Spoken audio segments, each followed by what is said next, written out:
Good evening. Feels very nice in here.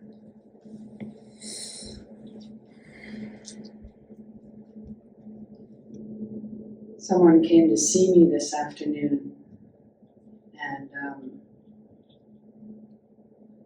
first thing she said when she came in was, "Jen, let us lie down." And she was so happy, and I could feel a kind of envy in me of like, "Oh, that sounds nice." She said, "Yeah, when Marion came to get me, I thought, oh." She said, "I do want to see you. It's not that. It just felt so nice to lie down." And aside from sort of the nice thing about this part of Sesshin is whatever anyone's feeling, you're usually feeling too, especially if you're in any kind of proximity to them. So without even having to lie down, I felt like I got to. But the other thing is, I was thinking about today. It sort of seems in some ways a distant memory, but it was a bit of a chaotic morning. And what I liked was that the lying down sort of felt like a jewel of it, that it was practice in action, what happened today. It was a Hakuin thing. Hakuin always used to say, like, screw sitting on the cushion. It's like all my biggest awakenings, and he said he had lots, came by being in the world. And it felt like, Todd came into our leadership meeting this morning and said, "We have COVID." It's like, yes, we have COVID, all of us, it's here. And just that perennial Zen question, what now? What do we do? How do we respond? And it was very much an example of no going around it. Opinions aren't going to help. Condemnations aren't going to help. Judgments aren't going to help. Wishing we had done it differently in any way was not going to help now. So we enter. We come in here, and JJ was kind enough to go get a bucket of COVID tests and a bucket of masks. And we swab our noses and we see where we are. And then we come back and we sit. And within, I don't know, fairly record time, it was like, and then Allison came and brought us right back into the heart of the matter. And life went on. And it's interesting because I guess the thing I want to talk about tonight, we're after many years of threatening, we're getting ready to do a podcast, us. And the name we've come up with for it is Meeting the Inconceivable, which came by way of something John published a long time ago on the website, and Corey said, people keep clicking on this. Yes, I wonder why. It's a great, people, what's that? What? I don't know what that is. And sure, COVID's kind of conceivable, but there was still that feeling today of like, no, what now? What should we do? And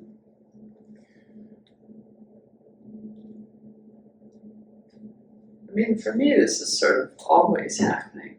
What am I doing with my life? Where are we? What's happening? But in the last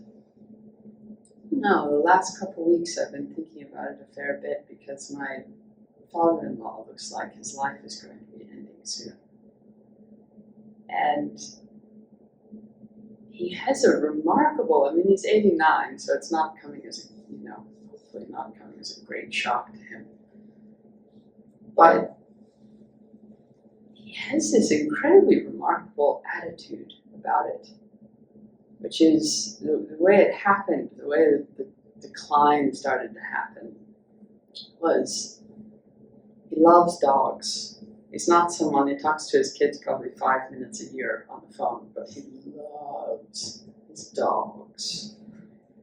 And a couple of years ago, they went to the pound to get a new dog, and he decided at 87 to get a 2-year-old untrained pit bull. What could go wrong?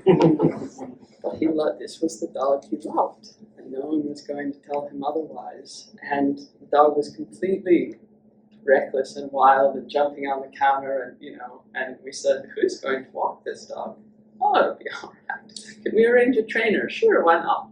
Okay. So the only way he could walk the dog was to get 2 prong choke collars and walk the dog like this. And he loves the dog. But you can see, this is not going to end well. And so I guess it was probably a couple months ago, maybe a little less, we get a call. He's broken his hip. He's chipped his hip. Actually, it wasn't as bad as that. He's chipped his hip. Pray tell, how did he chip his hip? Walking the dog. But to him, this was no problem. That was the most interesting thing. You talk to him and he's, it's all right. And they pinned his hip in 20 minutes. And he's in the hospital and he's all right. And, well, you're going to keep the dog? Absolutely. Well, who's going to walk the dog? Well, I don't know. We'll figure it out. And so slowly, then soon after that, his wife broke a hip. So everything's just kind of started to slide. And again, there's no mistake to him. None. He smokes cigars, he drinks a lot of wine, he plays bridge. He loves his dog. And recently, he started acting a little funny. And they thought, what's his memory going? What's going on? It turns out, somehow when he fell, he got some little opening in somewhere not good, and blood was leaking into his body. And somehow he was surviving on 25% of his heart function. And he just thought, I don't know, I'm a little tired. Shit, man. So they get him in the hospital, and all this just keeps going along, and slowly, with each kind of gathering of information, it's looking worse and worse. Oh, we can fix it with a stent. Oh, we can. Well, no, we can't. Oh, we can, And his kids and other people in his life, well, let's get you to another specialist. Let's get a second opinion. He just said, not really interested in that. And a few nights ago, he went into something called cardiac shock, which just meant his heart wasn't going to keep working unless they did something. And they said to him, we should admit you now. And he said, well, I think I'd rather go home and be with my puppy and my wife tonight. And I'll come back. If I'm Peter, I'll come back in the morning and you can see what you can do. And everyone's, is this okay? Is it because he doesn't feel well? Is it because he's not of sound mind? Is it because, no. There's some way the truth of his situation has just landed in him. And he's feeling it as he's asking his kids to come visit.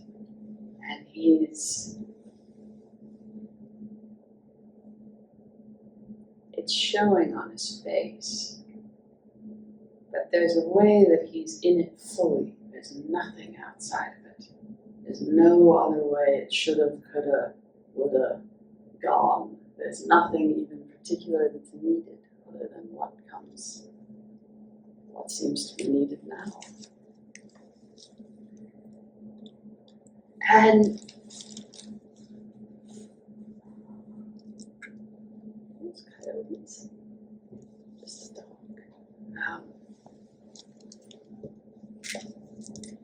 We had an earthquake earlier too, I hear. Yeah, it's just one of those days.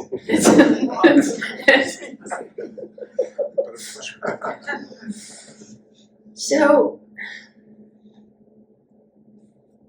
yeah, meeting the inconceivable, and somehow the koan that's kept coming to mind is the koan that talks about stepping off the 100-foot pole and feel your body revealed in the 10 directions or in the 10,000 things. And death is certainly one of those ways of imagining that, because there's no possible way of leaving anything behind. It's the one thing you have to commit to fully. Even if you don't, you're dragged in the end. And people try. I mean, when my dad died many years ago, he tried. It was like he was going to try to leave as many things behind as he could because there were so many unresolved things in his life. And in a strange way, he missed a lot of his death by trying to resolve so many things in his life and not having it fully. And I think the interesting thing about entering something fully, and you can notice this happens a lot. You come into Dokusan, there's an invitation to just meet, to enter something fully. When we're walking, you enter the hall fully, anything. And that we don't really know what's possible when that happens. It's like the lying down today. All of a sudden we become open to new information when we let go and we're just here. And so, I don't know. I want to tell you a couple stories tonight.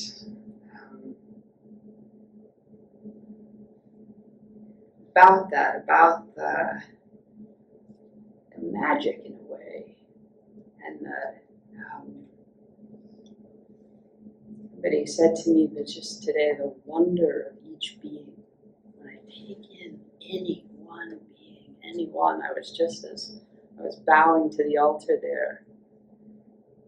I was taking in that face, the second one from the top, which is pretty intense if you haven't taken a look at it yet. And I noticed I could have just stayed there for a good half hour. I mean, you think, well, what are the hands and eyes is that? It looks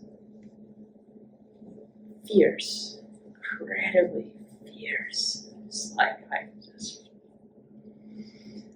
So, the first story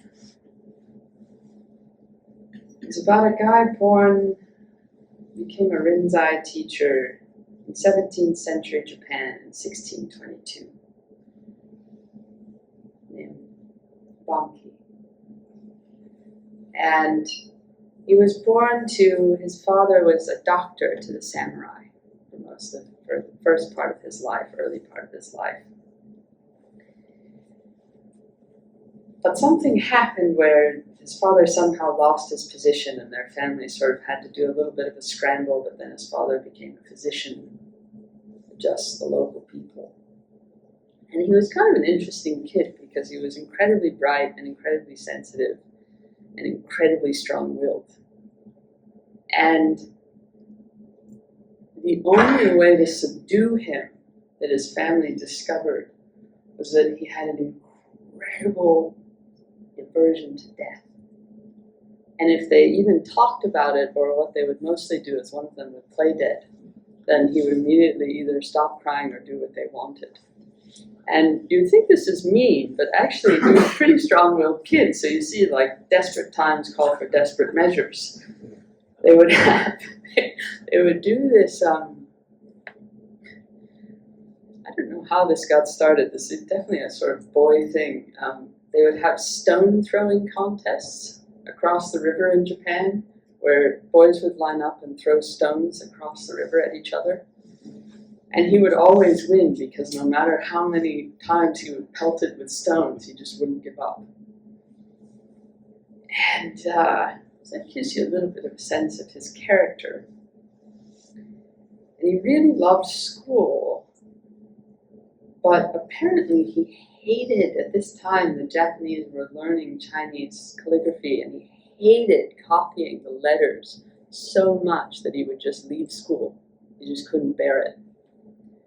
And so he'd just go home, and his brother found out about this and scolded him so intensely and told the ferryman, don't let him go home. No matter what happens, don't let him cross. And so this little boy told the ferryman, ground must continue under the water. And he just got in the water and went across by himself. But he was so worried about the conflict with his older brother that he decided, and this tells you the extreme given his aversion to death, he got a whole handful of poisonous spiders and decided he was going to lock himself up and eat them. And he did. And he ate all of them, and he waited a few hours, and then nothing happened, and so he just went home. So he's kind of intense, this kid, right? He's on to something. And so when they start teaching the Confucian texts in school, one day they're going through a particular passage. They're listening to David. And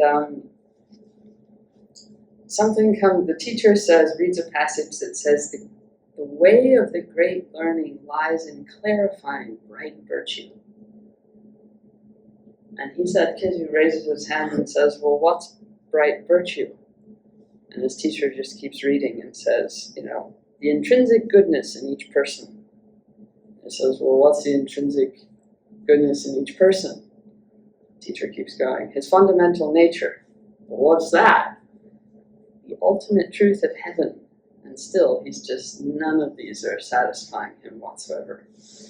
And he becomes so violently consumed with this question of what is bright virtue. And eventually, he just keeps asking anybody he can find, and finally somebody says to him, you need to talk to the Zen people. They know these kinds of naughty problems. I'm not sure what to tell you. But not a single person, he didn't have any Zen people around him, and so not a single person could help. And he's 10 at this time, keep in mind. And he completely lost interest in his schoolwork, and his family got so upset with him that they kicked him out of the house. He was 11. And he was one of 9 children. What's one less, This one's kind of a pain. A neighbor, someone who cared about him, had a little hut back in the hills, and they said, well, you can live there. And so he made himself a little sign called Practice Hermitage and put it on the thing and set to work. And for several years he tried until he just kept throwing himself at this, and finally when he was 16 he found a Zen teacher. And the teacher said, oh, you just need some zazen. This all, you've come to the right place. And he studies with this teacher for about 3 years. And he just wanders and begs, and he's kind of getting to something, but it doesn't work, and so he decides to go wandering again. He decides to see it, try his luck elsewhere. And the teacher just says, you can't look outside yourself for this. If you keep going around like this, you're going to get yourself in trouble. But he's having none of it, as you would imagine. And so eventually he just locks himself in somewhere and blocks out sunlight and gets meals to him, and he concentrates so hard and he works so hard that his butt actually gets raw. And he eventually gets tuberculosis. He pushes his body so hard. He's only in his early 20s by now. But he just can't, something has him But he also knows he's not in this fully yet. Somehow, some part of him is reaching for something. And it comes to the point where the doctor who's attending to him actually says there's nothing more that can be done. He thinks he's going to die from this. And later, Bankei says that it wasn't so much that he was going to die that bothered him, it's that he hadn't yet figured this out. And I don't know. I don't know about you guys, I know that feeling. It may not be, a piece of Confucian wisdom, but it's something. I want to taste something or feel something or know something or be seen in some way or recognize something, but it does become at some level life and death, whether we're aware of it or not. It's driving us. And whatever it is, finally when he realizes, he just starts to realize, I'm not going to get it. He just starts to weep. And I think whatever it is for us, it's like the brink of it, having to go over the brink, some key moment. That however I'm going about it is not how I'm getting there. And he coughs up some last piece of terrible something that's just blood red that sticks to his wall. And it strikes him. It strikes him the way that face struck me. It all of a sudden, all the searching, and all the everything, and all the disappointment, and all the everything just shatters, and he just thinks, oh, red. And he just starts to weep and weep and weep, and something has opened. Something is not looking anymore. Something has arrived at the wonder that's inherent, the bright virtue, the fundamental nature, the something that's in everything inherently. And he runs to a teacher, runs to find another teacher, because now this is an important thing too. Before he runs to the teacher, he's just washing his face. He starts to just be able to eat. Everything just opens up. His body starts to recover. He's just strangling the life out of himself, and then it blows over. And he's just washing his face, and just the wind just carries in the smell of plum blossoms. He just starts to realize, oh shit, it's in everything. It's just in everything. I couldn't avoid it as hard as I could possibly try. There's no getting away from it now. So he's feeling pretty chuffed with himself, which was a little bit of a red flag. And he runs and finds a teacher, and the teacher says, you've seen something, but you haven't yet gone beyond. And he's a little arrogant, so he starts to laugh. And he just shakes his sleeves, and he leaves the teacher. But he doesn't leave the Zendo. And the teacher that he happened to find during this time didn't speak any Japanese, and he didn't speak any Chinese. And so the strange thing is, the only way he could communicate with this teacher was through calligraphy. And so he would write something, and then the other guy would write something, and this went on for quite some time. Until finally, something else breaks open in him, and he goes running into the teacher. And the teacher says, what is the ultimate matter? This is what he writes for him. And Bankei says, whose matter? And the teacher goes to write something else, and he grabs the thing out of the teacher's hand, and he throws it down, and he shakes his sleeve. And he walks out, and the teacher says, all right, now go get out of here. Go do something with this. You're on to something. And what's interesting about what happened after that, many things happened, but in service of this, was that with no part of him left out, no part of him left searching, wondering, doubting, his mind became much more available to everything else. He'd stepped off the 100-foot pole, in a way. And songs started to come to him to teach the peasants.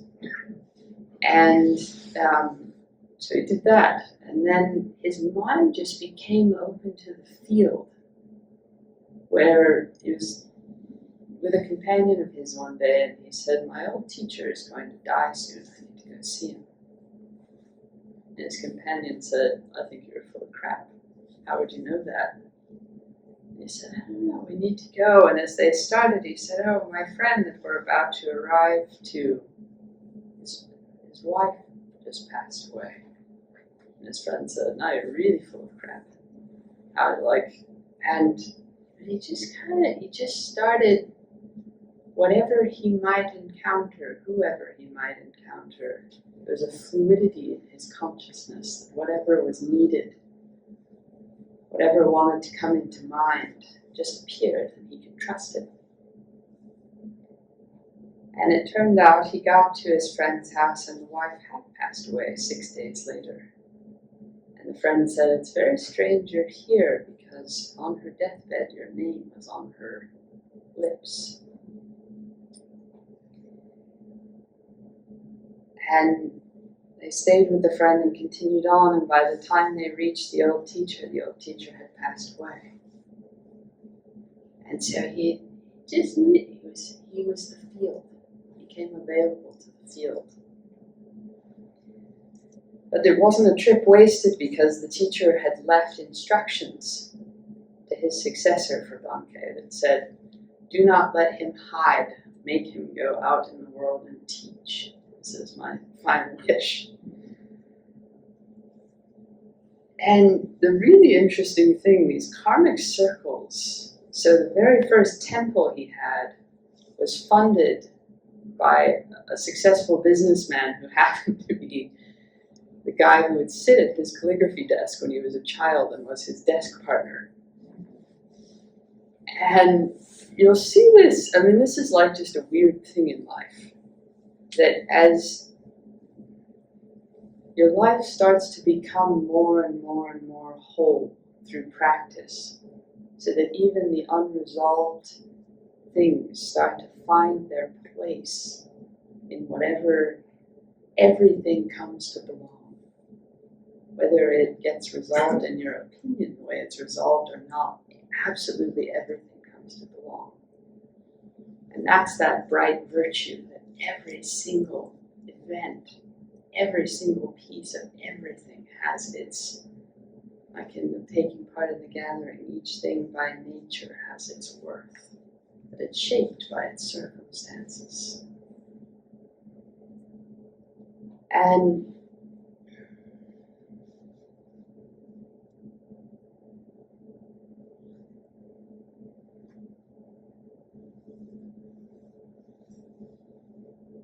what he really started to be able to do, he was a very pivotal teacher in Zen at that time, because a lot of the teachers that he found no longer had, they didn't have a living truth of the Dharma. And they even admitted that to him. He would go find them and say, "I don't think you know what you're talking about." And they'd say, "We don't, but we have these great scriptures and we feel like we should pass them along." And so he revivified the spirit of, you have to find out for yourself. You have to enter your own life fully to find out for yourself. I don't know, I thank him for that. And eventually, something wanted to come out of him, because retreats would happen, like 6,000 people would show up for 90 days. You just think, man, no pressure, you know? But what's interesting about that is in some way that's no different than let's lie down in the Zendo. It's the listening to what wants to come into the field, what's here. And at this time in Japan, people are wanting something more alive. They could feel it. And, thankfully there were those people who just kept the scriptures and maybe didn't have their own way in, but passed it along, kept the tradition going. So each thing by nature has its worth.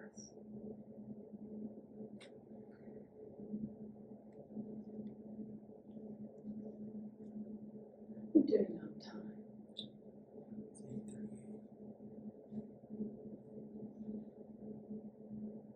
Alright, I'll tell you one more story that goes the other direction. If Bankei was all about, the long, hard slog that eventually paid off, this one sort of went backwards of stumbling into something and then going, oh God, what have I gotten myself into? So, Oliver Sacks, who I'm sure most of you know who he is, many years ago was hiking in Norway.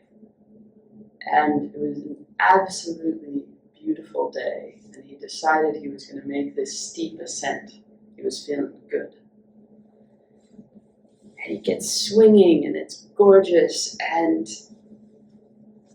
he said it's an afternoon of particular splendor, earth and air conspiring in beauty, radiant, tranquil, suffused in serenity. So everything's starting to come forward to him. He's feeling pretty good. He's feeling very strong and capable and striding up the mountain.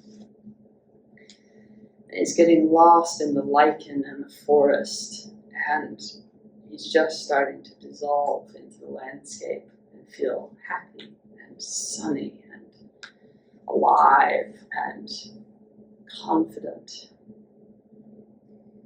And he's ascended probably a couple thousand feet by this point.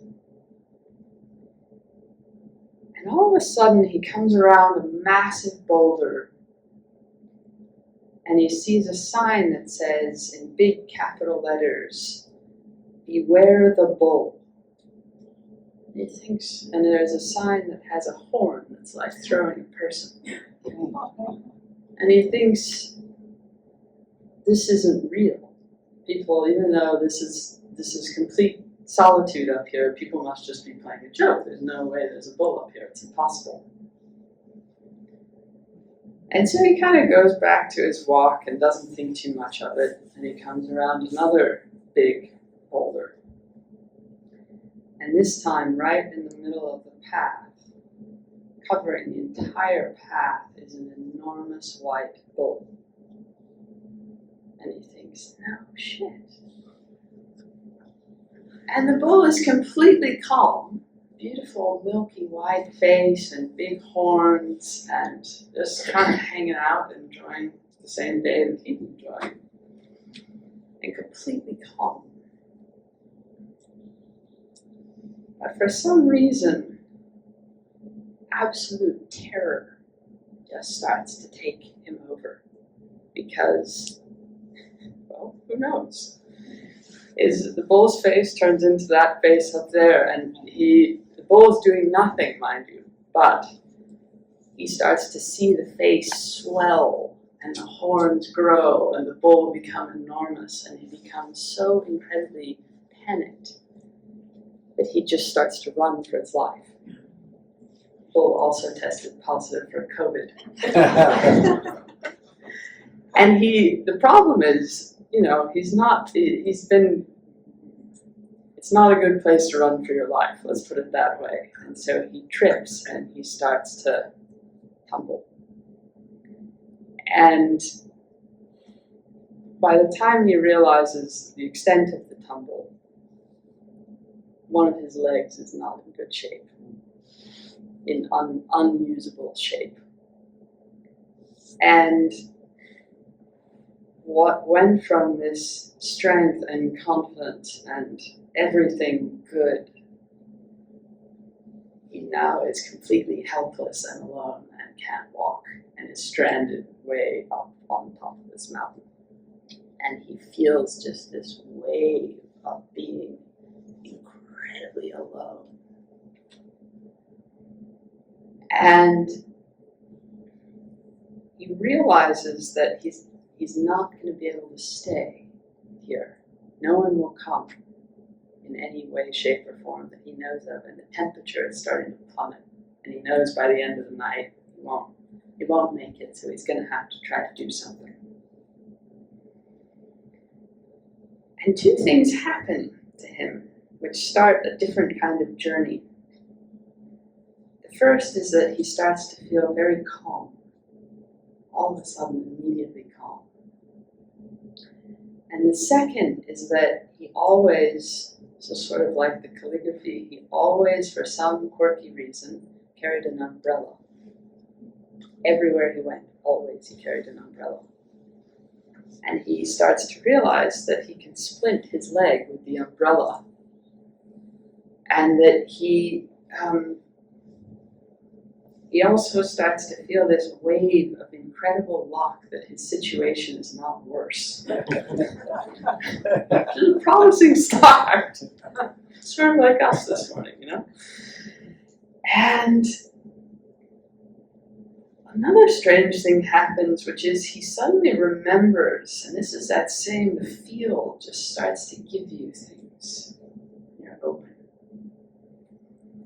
He remembers a story of Tolstoy's about the awakening of this kind of cruel master when a peasant has hypothermia and is going to die, and the master just lays down on him to warm him and save his life, and this changed this man's life.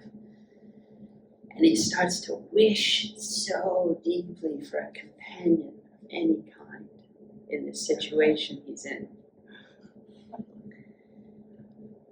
But again, the thing that comes into his mind is an animal he once saw that had hurt itself and was dragging itself along. And he immediately felt this overwhelming connection with this little animal that he had seen. And he starts to, it also gives him an idea.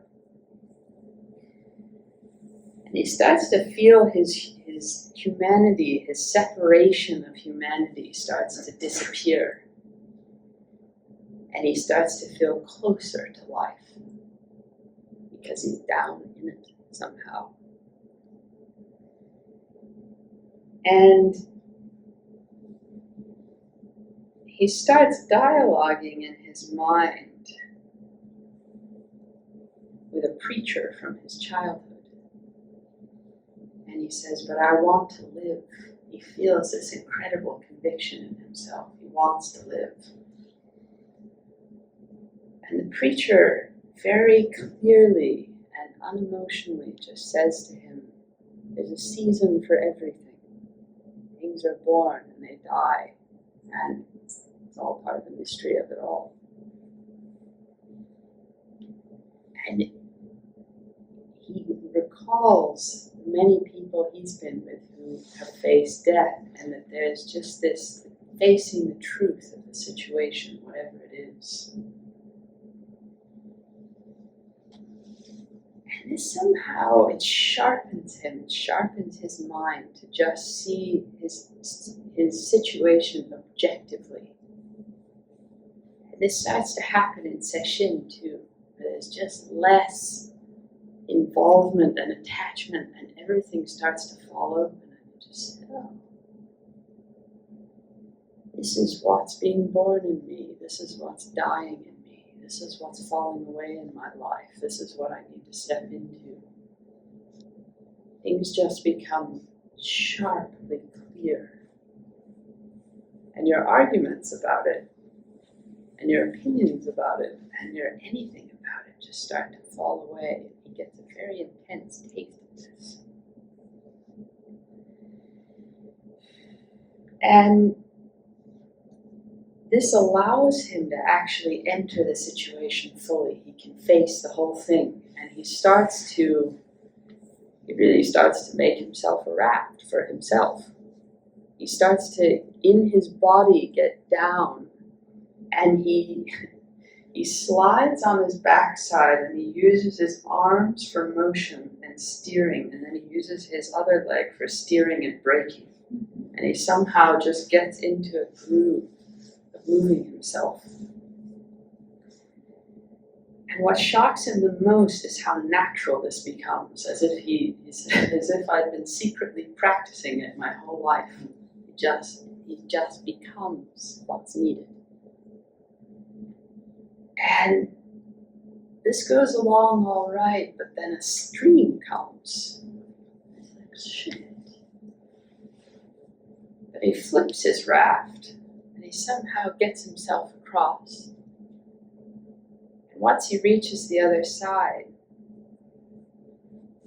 he's so cold, and he starts to feel, he can feel like I could just lie down here, I could just take a nap. And something in him snaps and says, this is the sirens of death calling to you. Do not listen to them. Keep going. And then the strangest thing that happens to him is where muscle was sort of propelling him along before. He said somehow he started to music, meaning that a rhythm started to come from inside of him and started to move into his limbs. And there would be a row and stride and huff, and he got so into the music of what his body was doing. He said a couple of things I'll share with you. I did not contrive this, it happened to me. A rhythmic rowing song, and then he just starts his own chant. Without haste, without rest. Without haste, without rest. And I no longer had to think about going too fast or too slow. The music ensured the right tempo. And the beat came from within, and the muscles followed. And everything just became this locomotion. And somehow he starts to feel incredibly happy doing this. Incredibly happy. And the sun comes out and he starts to feel warm. And he's just going along. And he said he forgets the bull and he forgets the fear. And he said there's no room for any of that. I'm just filled to the brim with music. There's just this bright virtue of music.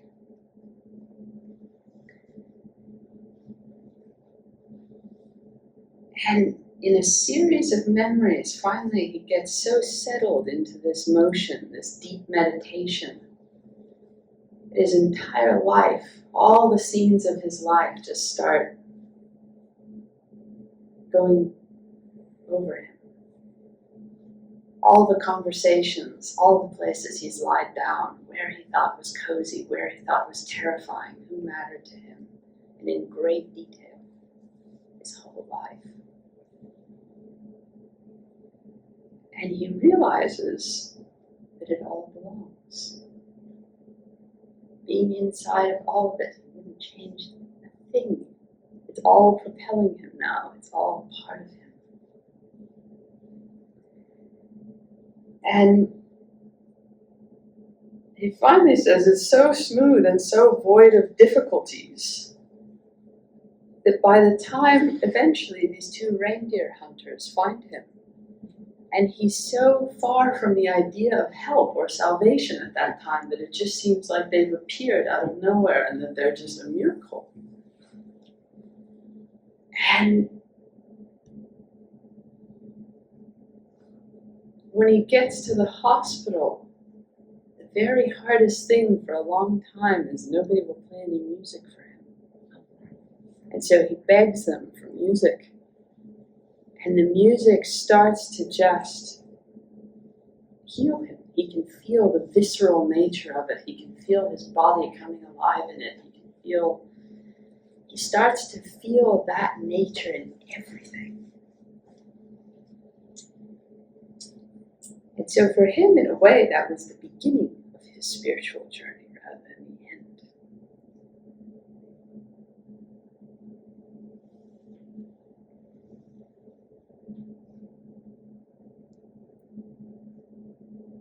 It's funny, I don't No, it's just like, just look at something now. Anything. Just look at it fully. See if not any part of you. Let it enter your being fully.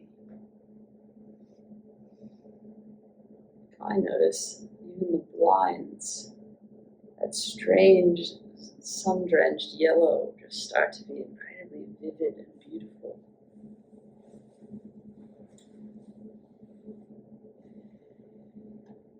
And then somehow each thing